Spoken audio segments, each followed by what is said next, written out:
अस्सलाम वालेकुम। आज हम जी शुरू कर रहे हैं 7th क्लास का मैथ्स और एक्सरसाइज नंबर है हमारे पास 1.11। पहला क्वेश्चन आपके पास, write the following in simplest form of ratio. यानी आपको कुछ क्वेश्चन दिए जाएंगे, आपने उनको सिंप्लीफाई करना है, ठीक है। यानी इनको लोएस्ट फॉर्म में, सिंपलेस्ट फॉर्म में अपने आंसर को लेकर आना है। मंदरजा झैल को निस्बत की मुख्तसर तरीन शक्ल में लिखें। आपके पास दो वैल्यूज हैं 15 रेशो 75। ये दरमियान में आपको दो डॉट्स नज़र आ रहे हैं, इनको कहते हैं जी रेशो। उर्दू में कहते हैं निस्बत, इंग्लिश में कहते हैं रेशो। अच्छा जी, हम रेशोज़ को कैसे सिंप्लीफाई करते हैं? आपने इन दोनों के दरमियान एक कॉमन मल्टीपल ढूंढना होता है, एक ऐसा यानी कि टेबल ऐसा पढ़ना होता है, कोई ऐसा डिजिट जिसका दोनों पे ये टेबल इस पे मतलब जाता हो, इस पे डिवाइड हो सकता हो। कोई ऐसा डिजिट आप लेते हैं जो दोनों को इक्वली डिवाइड कर सकता हो। फॉर एग्ज़ाम्पल, यहाँ से अगर हम 3 लें तो 3 15 को डिवाइड कर सकता है। 3 5 ज़ा 15, ठीक है।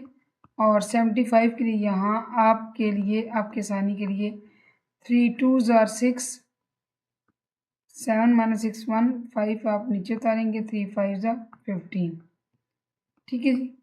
तो इसका मतलब है कि 3 15 को 5 से कैंसिल कर रहा है, 75 को 25 से, ठीक है।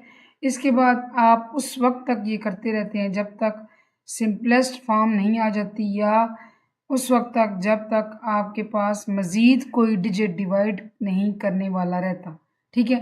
अब देखिए 5 है, 5 और 25 में कॉमनैलिटी ये है कि 5 को डिवाइड कर सकता है, 25 को भी। 5 1 ज़ा 5 एंड 5 5 ज़ा 25। अब इस लेवल के बाद हम इनको मज़ीद डिवाइड नहीं कर सकते, तो ये हमारी सिंपलेस्ट फॉर्म आ गई है, जिसके बाद ये आपका क्या हुआ जी, आंसर, ठीक है। जो हमें कहा गया था कि आप इसको सिंपलेस्ट फॉर्म में लिखें, वो हमने इसको लिख लिया। अच्छा, पार्ट नंबर 2 में क्या है? पार्ट नंबर 2 है जी 2/15 रेशो 3/5। अब इसमें ये होता है कि आपके पास दो मेथड्स हैं, या तो आप इनको क्रॉस मल्टीप्लाई कर लें। क्रॉस मल्टीप्लाई में ये होता है जैसे आप इनको, यानी इनको आपस में, इनको आपस में, और ये इक्वल के साइन के साथ दोनों आएंगे। या दूसरा तरीका ये है कि आप इनको 15 और 5, क्योंकि जब आपके पास फ्रैक्शन वाली रकमें आती हैं, इनको आप बटे वाली रकमें कहते हैं, तो उसमें पहला जो काम होता है वो बटे ख़त्म करना होता है, ठीक है। जैसे 2/15 लिखा हुआ है और रेशो 3/5, तो आप ये ज़्यादा बेहतर रहेगा कि जो डिनोमिनेटर्स हैं, यानी बटे के नीचे रकमें हैं, यहाँ पे 15 है, यहाँ 5 है, इनको आप एलिमिनेट करने की कोशिश करें। तो क्या करेंगे, बटों को ख़त्म करने के लिए उनका लेना पड़ता है जी एलसीएम, 15 और 5, ठीक है। अब एलसीएम में आप क्या करेंगे, आपको यहाँ पे एक कॉमन टेबल रखना है, कॉमन डिजिट रखना है जो दोनों को डिवाइड कर सकता हो। तो वो सामने बिल्कुल क्वाइट एविडेंट है कि 5 होगा। 5 3 ज़ा 15 एंड 5 1 ज़ा 5, ठीक है। अब यहाँ पे 3 है कि 1 तो मज़ीद फर्दर डिवाइड नहीं हो सकता, तो 3 आप यहाँ रखें, 3 1 ज़ा 3 और ये 1 ऐसे ही। तो ये हम तब तक फैक्टर्स लेते रहते हैं जब तक यहाँ पे 1 1 नहीं आ जाता, ठीक है। जितनी भी रकमें हों, जब तक 1 तक नहीं आती हम तब तक इसको डिवाइड करते रहते हैं। अब ये आ गए जी आपके प्राइम फैक्टर्स, इनको क्या कहते हैं, प्राइम फैक्टर्स। और एलसीएम निकालने का तरीका क्या होता है कि आपको इनको करना पड़ता है मल्टीप्लाई। 5 3 ज़ा 15, ये आपका क्या आ गया, एलसीएम। तो आप यहाँ पे लिख सकते हैं multiplying by 15 we get. Urdu में आप लिखेंगे 15 के साथ ज़रब देने से। किसको ज़रब देनी है, जो आपको रकम दी गई है, आपने उनमें से उनको बारी बारी इंडिविजुअली 15 के साथ मल्टीप्लाई करना है। 2/15 multiply by 15 ratio 15 multiply by 3/5। आपने किसी और चीज़ में कोई तब्दीली नहीं लाई, रेशो भी आपने वैसे ही लिखी, रकम भी आपने वैसे ही लिखी, सिर्फ एक काम आपने किया है कि 15 के साथ इसको मल्टीप्लाई कर दिया। तो आप देखिए कि हमेशा कैंसिलेशन बटों में ऊपर नीचे होती है। 15 और 15 सेम है, कट जाएंगे, यहाँ से 5 1 ज़ा 5, और ये आप टेबल पढ़ के करें या डायरेक्ट करें, 5 1 ज़ा 5, 5 2 ज़ा 10, 5 3 ज़ा 15। ठीक है, ये हम कैंसिलेशन करते हैं, होपफुली आप इससे वाकिफ़ होंगे। अब इसके बाद जब हम कैंसिलेशन कर लेते हैं तो हम देखते हैं कि अब आपके पास रकमें क्या रह गई हैं। अब लेफ़्ट साइड की बात करें तो यहाँ पे ओनली आपके पास 2 रह गया, और यहाँ पे क्या रह गया, यहाँ पे एक 3 इधर है और ये 3 इधर है, और दरमियान में क्या है, मल्टीप्लाई का साइन, तो 3 3 ज़ा 9। अब आप देखिए, आप यहाँ पे देखेंगे कि जो रकमें आ गई हैं इस लेवल की मैं बात कर रही हूँ, डिवाइड कर सकते हैं नहीं कर सकते, हम यहाँ पे इनको फर्दर डिवाइड नहीं कर सकते। वजह ये है कि 2 इवन है, 9 ऑड है। इवन और ऑड में कोई कॉमनैलिटी, कोई मुश्तरक बात नहीं होती। ठीक है, इवन नंबर्स और ऑड नंबर्स आपस में कैंसिल नहीं हो सकते, उनको इकट्ठा एक चीज़ डिवाइड नहीं कर सकती। तो यही आपका आंसर है, होपफुली आपको समझ आया होगा। पार्ट नंबर 3 की जाने बढ़ते हैं। पार्ट नंबर 3 में जी 1/6 रेशो 25/8। अब आपने क्या करना है, अब फिर बटे आ गया आपके पास, और उसका सिंपल हल ये है कि बटे में जो कुछ है उसका एलसीएम ले लें, 6 और 8। अब देखिए, वेरी लीस्ट और वेरी स्मॉल डिजिट से आप शुरू करते हैं हमेशा, तो इसको हम 2 पे करने की कोशिश करेंगे। 2 3 आर 6 एंड 2 4 आर 8। फिर इसके बाद अब ये है 3 और ये है 4, 3 है ऑड, 4 है इवन, इन दोनों में कोई कॉमनैलिटी नहीं है, तो 3 अपने आप को डिवाइड करेगा, 4 ऐसे ही रहेगा। इस तरह 4 अपने आप को डिवाइड करेगा, और यहाँ पे हमारे पास ये जो हम ये ले रहे हैं फैक्टर्स यहीं तक ख़त्म हो जाएंगे। फिर आप ये कहलाते हैं जी फैक्टर्स, इसके प्राइम फैक्टर्स इनको कहते हैं। क्या कहते हैं, प्राइम फैक्टर्स, और आपको इनको करना पड़ता है मल्टीप्लाई। ठीक है, 2 3 4, ये 2 3 आर 6, 6 4 आर 24।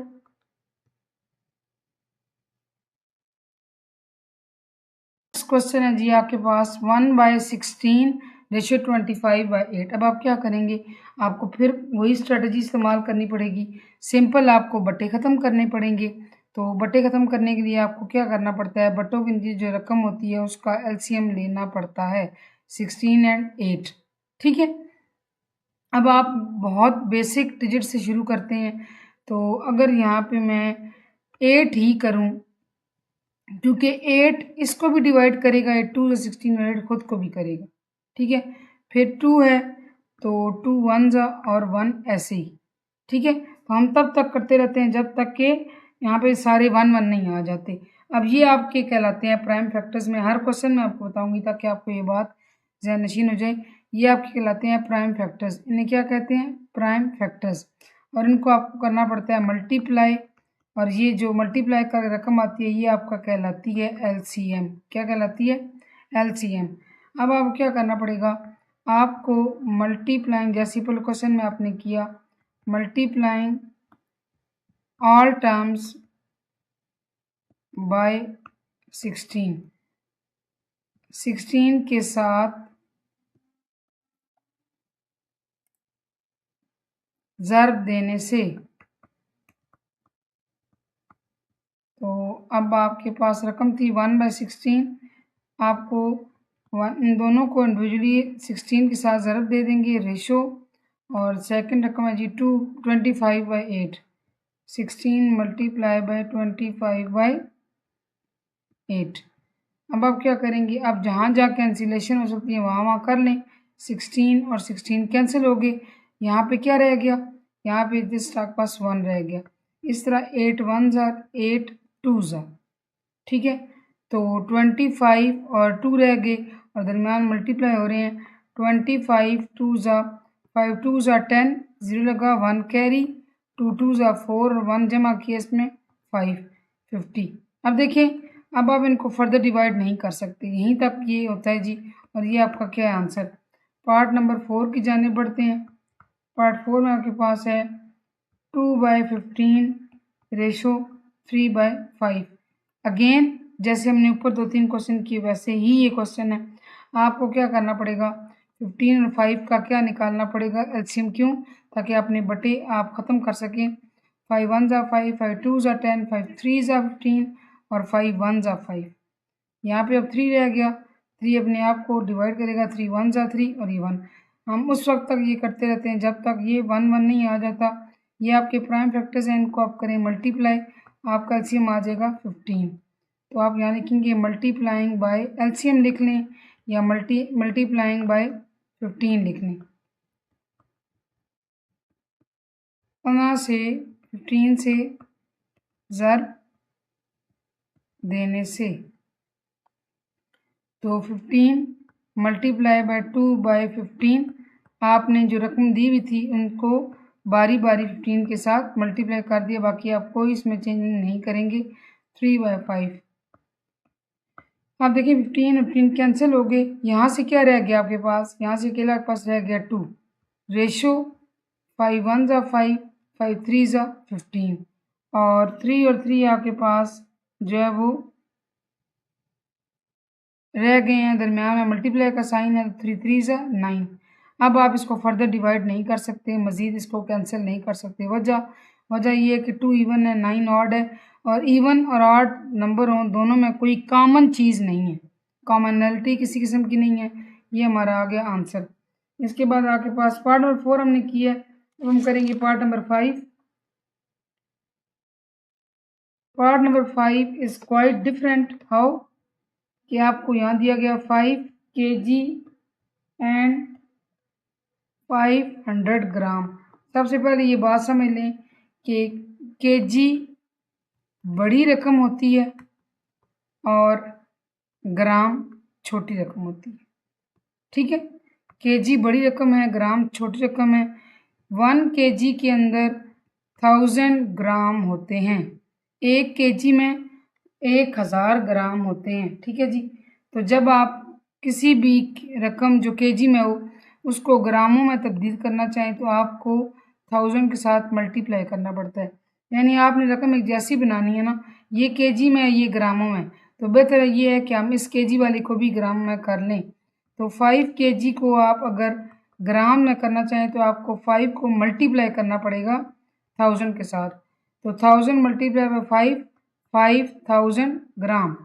5 kg आपका क्या बन गया, 5000 ग्राम। तो 5000 ग्राम रेशो 500 ग्राम। चाहे तो ये ग्राम जी साथ लिखें, चाहे इतना लिखें, इसमें इशू कोई नहीं है। अब आप क्या करेंगे, अच्छा इनको जो ज़ीरोज़ वाले रकमें थे इनको कैंसिल करने का बड़ा आसान तरीका होता है। यहाँ से इसके 2 ज़ीरो कट कर दें, यहाँ से 2 ज़ीरो कट कर दें। यहाँ पे क्या रह गया, 5 के साथ अभी भी एक ज़ीरो है, रेशो यहाँ पे 5 अकेला है। अब आप इसको फिर भी कैंसिल कर सकते हैं। 5 1 ज़ा 5, 5 0 ज़ा 0, यानी कि 10 5 ज़ा 50 होता है और 5 1 ज़ा 5 होता है। तो ये हमारे पास 10:1 है, इसको आप फर्दर डिवाइड नहीं कर सकते। यहीं तक हमारा क्वेश्चन था, या इसका आंसर आ गया। इसके बाद आप आए जी क्वेश्चन पार्ट नंबर 6 पर। 2 किलोमीटर एंड 700 मीटर। अब आपके पास बात आ गई किलोमीटर और मीटरों की। किलोमीटर जी बड़ी रकम है, मीटर छोटी रकम है, ठीक है। अब आप देखें 1 किलोमीटर के अंदर 1000 मीटर होते हैं। किलो से मुराद ही 1000 है, ठीक है। 1000 मीटर होते हैं। तो जब आप देखें ये रकम जो है ये आपकी है इसमें मीटरों में, ये आपकी है किलोमीटरों में। अगर आपको कैंसिलेशन करनी हो ना, आपको रकमों को सेम क्वांटिटी के अंदर रिप्रेजेंट करना पड़ता है।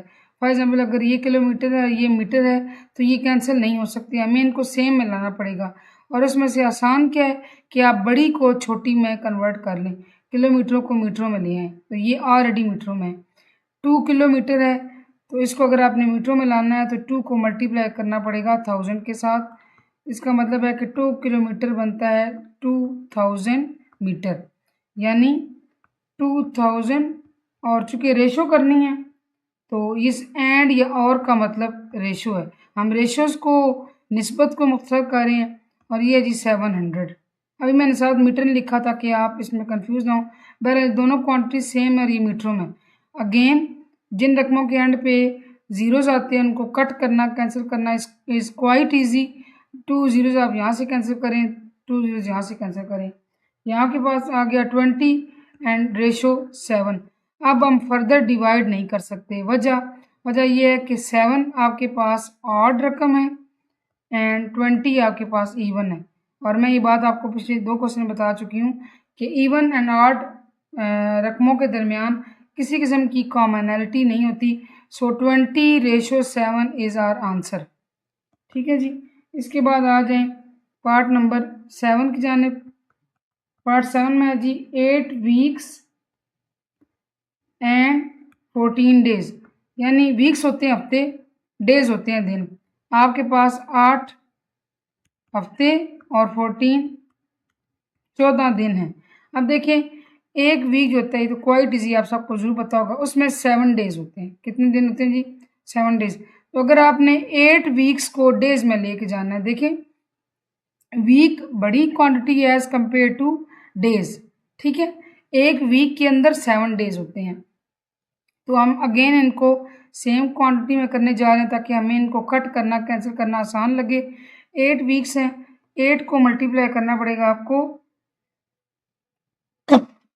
7 के साथ, तो ये आपके बन जाएंगे 56 डेज। ठीक है, यानी ये आपके 56 डेज बन गए। और को आप रेशो में कन्वर्ट कर दें। यहाँ मैंने 60 डेज नहीं लिखा, लिख लें तो भी इशू नहीं, ना लिखें तो भी इशू नहीं है। और ये आ गया 14 डेज। ये 56 डेज हैं, ये 14 डेज हैं। अब ये क्वांटिटी सेम हो गई है। अब आप इसको करेंगे कट। ठीक है, सबसे पहले देखें ये, इसको आप वेरी बेसिक डिजिट से डिवाइड करना शुरू करेंगे। आप देखें दोनों ये रकमें इवन है तो 2 पे हम डिवाइड कर सकते हैं। यहाँ पे मैं आपको 2 पे डिवाइड करके बता देती हूँ। 2 2s are 4 और 1 बचा 6, 2 8s are 16। ठीक है जी, 2 28s are रेशो और 2 का टेल पड़े तो 2 7s are 14। अब 7 1s are 7 होता है और 7 4s are 28 होता है। अब आप इसको फर्दर डिवाइड नहीं कर सकते, यही हमारा आंसर है। 4:1 is the simplest form of this question. Hopefully आपको समझ आया होगा। इसके बाद हमारे पास है जी पार्ट नंबर 8 है 240 मिनट्स। अगेन एक न्यू क्वांटिटी आपके पास आई एंड 2 आवर्स। अच्छा जी, आवर जो है वो बड़ी क्वांटिटी है, मिनट्स छोटी क्वांटिटी है। ठीक है, 1 घंटे में आपके पास 60 मिनट्स होते हैं। ठीक है, 1 घंटे में 60 मिनट्स होते हैं। आपने जो है वो देखें, अब ये मिनट्स हैं और ये आवर्स हैं। बड़ी को छोटी में तब्दील करना निस्बतन आसान है, तो ये 240 हम रहने देते हैं। इन आवर्स को हम मिनट्स में कर लेते हैं। अब चूँकि 1 आवर में अगर 60 मिनट है तो 2 आवर्स को आप मिनटों में कैसे बदलाएंगे कि 2 को 60 से मल्टीप्लाई कर देंगे। तो ये 62 आपके पास आता है, 2 0s are 0, 6 2s are 12। ठीक है, यानी कि 2 आवर्स में 120 मिनट्स हैं। तो आप यहाँ पे लिख सकते हैं 240 रेशो 120। अब यहाँ से कट करना कितना इजी है, ये 0 आप कैंसिल कर दें, ये 0 आप कैंसिल कर दें। आपके पास क्वेश्चन ये आ गया छांटी होकर 24:12। अब आप इसको 2 पे कैंसिल कर सकते हैं। 2 1s are 2, 2 2s are 4 and 2 6s are 12। लेकिन अभी भी ये डिवाइड हो सकता है। 2 6s are 12 and 2 3s are 6। और फर्दर ये अभी भी डिवाइड हो सकता है 3 पर। 3 2s are 6, 3 1s are 3। अब इसके बाद ये फर्दर डिवाइड नहीं हो सकता। 2:1 is the simplest form of the question और ये हमारा आंसर है। पार्ट नंबर 9 देखते हैं। पार्ट 9 में आपके पास है 180 डेज एंड 1 मंथ। पहले आपके पास वीक्स एंड डेज का हिसाब था, अभी डेज एंड मंथ्स का हिसाब है। एंड 1 मंथ, 1 महीना 180 दिन। अच्छा, मंथ जो है वो बड़ी रकम है, डेज छोटी। क्यों? क्योंकि 1 मंथ के अंदर अप्रॉक्सीमेटली 30 डेज होते हैं। वैसे कुछ मंथ्स में 31 भी होते हैं, लेकिन बहरहाल जो अप्रॉक्सीमेशन आपने यूज़ करनी है that is 30 days. 1 month contains और हैज़ 30 डेज इन इट। ठीक है, अगर 1 मंथ के अंदर 30 डेज हैं तो इसका मतलब ये है कि मंथ बड़ी क्वांटिटी है, डेज छोटी है। इसको हम वही रन देंगे, इनको कन्वर्ट कर देंगे। और ये 1 मंथ की बात है तो 1 मंथ का आंसर ऑलरेडी आ गया, दैट इज़ 30 डेज। 180:30। अब आप इसको कैसे कैसे करेंगे, एक ज़ीरो कट कर दें, एक ज़ीरो कट कर दें, आपके पास सिंपल क्वेश्चन हो गया 18:3। अभी ये फर्दर डिवाइड हो सकता है, 3 1s are 3, अगर आप टेबल पढ़ते हैं 3 का, 3 6s are 18। इस लेवल से हम फर्दर डिवाइड नहीं कर सकते और ये हमारा सिंपलेस्ट फॉर्म आ गया जी इस क्वेश्चन का। यही इसका आंसर है 6:1। The last part of the question number 1 is 5 years 5 साल एंड 24 months। अब देखें, अब सालों का और महीनों का हिसाब है। 1 ईयर बड़ी क्वांटिटी है, मंथ छोटी, क्यों? एक साल के अंदर 12 months होते हैं, एक साल में 12 महीने, जो कि आपने पढ़े हैं जनवरी से लेकर दिसंबर तक। अच्छा जी, अगर 1 ईयर में 12 months हैं तो 5 years में कितने मंथ्स होंगे? सिंपल आपको 5 को 12 के साथ मल्टीप्लाई करना पड़ेगा। 12 5s 5 2s 10, 0 लगा एंड 1 कैरी, 5 1s 5 एंड +1 6। ठीक है, 5 years में आपके पास 60 months होते हैं। ठीक है, तो अब आप इसको कन्वर्ट करें, 5 years हुए 60 months, एंड को रेशो बना दें 24 months और 24 ये मंथ्स के अंदर है 24। अब आप इसको कैसे डिवाइड करेंगे? अच्छा जी, 6 पे करने की कोशिश करते हैं। 6 1s are 6, 6 0s are 6। ठीक है जी, और 6 4s are 24। आप चाहें तो इसको वेरी बेसिस शुरू कर सकते हैं। ठीक है, फॉर एग्जांपल अगर हम करना चाहें, चलें करते हैं इसको। फॉर एग्जांपल 2 से करना है, 2 3s are 6, 2 0s are 0। ठीक है, 2 1s are 2, 2 2s are 4। आप देखें, अब अभी भी ये 2 पे डिवाइड हो सकता है। 2 1s are 2, यहाँ मैं कर दूँ ताकि आप कंफ्यूज ना हो। 2 1s are 2, 1 माइनस होके 1 आएगा और 0 2 5s are 10। ठीक है, तो ये आ गया 2 15s are और 12 2 6 are। अभी भी ये 3 पे डिवाइड हो सकता है। 3 5s are 15, 3 2s are 6। अब ये फर्दर डिवाइड नहीं हो सकता, वजह कि 5 और 2, 5 ऑड नंबर है, 2 इवन नंबर है, and there is no commonality between even numbers and odd numbers. तो ये वो लेवल है जिसके बाद ये फर्दर डिवाइड नहीं हो सकता। ये हमारा आंसर है और ये हमारा क्वेश्चन नंबर 1 कंप्लीट हो गया। होपफुली आपको समझ आया होगा।